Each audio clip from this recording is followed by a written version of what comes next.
Maryland, the Old Line State, one of the original 13 colonies, a state filled with rich history and customs, but is also home to Baltimore, the second most dangerous city in America. Because Maryland is one of the original 13, it's no secret that it's full of urban legends, from the Washington, D.C. Demon Cat to the Goat Man. But today, in celebration of Halloween, I shall recount one of Maryland's most well-known urban legends, the tale of a 17th century woman who was one of the major inspirations for the Blair Witch from the Blair Witch Project. This is the story of Moll Dyer, the real Blair Witch. Moll Dyer is the name of a legendary 17th century resident of Leonardtown, Maryland. She was a victim of witchcraft accusations carried out by her fellow townsfolk. Moll was described as an old hag who lived in a ramshackle home. Many of the locals shunned her, fearing her tall stride and baneful gaze. Moll was known to roam the land during summer months, gathering plants from the woodland and begging a pittance from fearful neighbors who dared not to deny her requests. However, the crux of this legend began during a bitter storm of plummeting temperatures, a winter blizzard of such fury that cattle and sheep froze in the fields. On that fateful winter night in 1697, the townspeople, who were fear-stricken and desperate, decided that in order to heal their ills, they had to dispose of the witch in the woods, Moll Dyer. After much deliberation, they formed a large group and lit torches. At least 30 townspeople surrounded Moll's home, torches in hand. At that moment, they lit her shack on fire, burning her humble dwelling. Moll fled from her home to the surrounding woodlands. The townspeople chased her as far in until they were sure she would never return.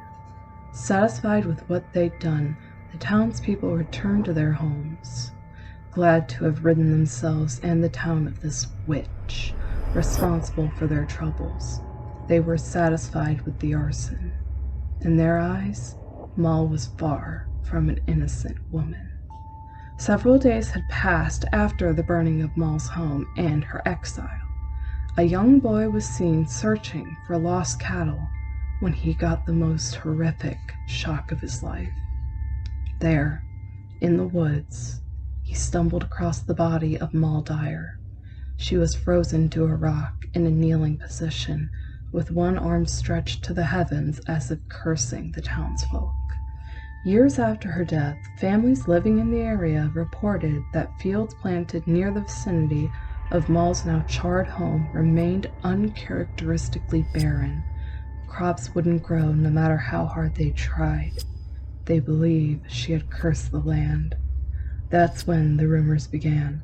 Many claim to have seen Moll's ghost wandering through the land where her death occurred, mainly during the harshest nights of winter, searching for those who exiled her. The legend, however, doesn't stop there, as there's another piece that makes it even more disturbing. According to local legend, Moll Dyer rested on a large stone before she froze to death, which actually left indentations for either her hands, knees, or both behind. In 1972, an 875-pound boulder was moved from a wooded ravine near Moll Dyer Road to the Leonardtown Courthouse lawn in front of the old 1876 jailhouse, which now serves as the St. Mary's County Historical Society building. But who exactly moved this rock on which Moll Dyer died upon? That would be a man named Philip Love, a local St. Mary's County resident who was also a writer for the Washington Star. He became interested in the legend and decided to ask people who lived in the area if they knew where said rock was located. As you might have guessed, it was in the very woods where Moll fled from her home that was set ablaze by fearful townsfolk back in 1697. In early 2021, the Historical Society relocated the rock to the grounds of the Tudor Hall, which now acts as the headquarters for said society. This has become the rock's final resting place. Moll Dyer's rock has remained one of the county's most curious and historical relics. Locals have warned tourists that the rock itself is cursed and that anyone who goes near it will experience dizziness, eventually leading to fainting. But to this day, people still swarm the area to see Moll Dyer's rock, despite the multiple warnings from the locals. We may never know just how cursed this rock truly is. As with every legend known to man, there's no shortage of people claiming to have witnessed paranormal activity or have seen Moll's spirit. From stories about her ghost haunting her homeland, looking for those who forced her from her home, to an unusual number of lightning strikes being recorded there. Even a white dog is mentioned as causing accidents on Moll Dyer Road. One interviewer reported that while hunting along Moll Dyer's Run around 1970, and I quote, he saw a very dense fog patch, cylindrical in shape, with the light emanating about 8 inches down from the top.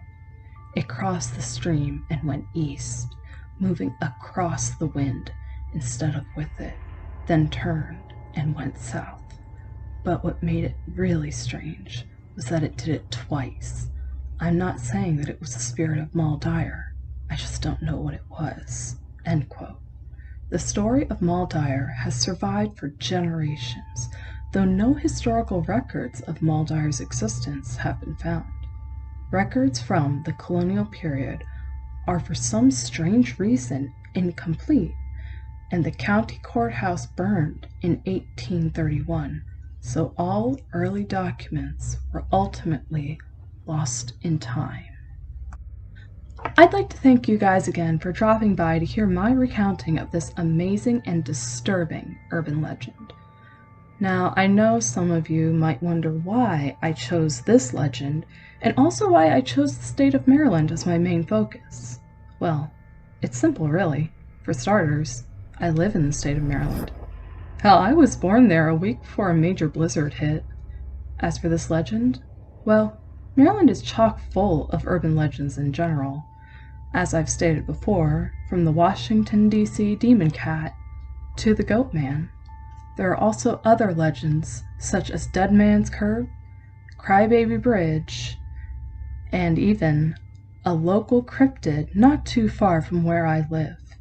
It's known as the Snallygaster, or the Schnellgeist, which in German translates to fast ghost. I mean, leave it to the early Germans to come up with literally some form of a chimera animal as the local cryptid for Frederick County. So, with many, many urban legends surrounding the state of Maryland, I decided to pick one of the most well-known ones out there, which also, as I've stated before, Moll was one of the most major inspirations for the Blair Witch from the Blair Witch Project. Hell, I think she was actually the main focus because the Blair Witch Project movie was filmed in Burkittsville, Maryland. I mean, the site where it was filmed has become a tourist attraction, but I'm getting off topic here. So yeah, thanks again. That's all from me. Happy Spooktober, and have a safe Halloween. Auf Wiedersehen.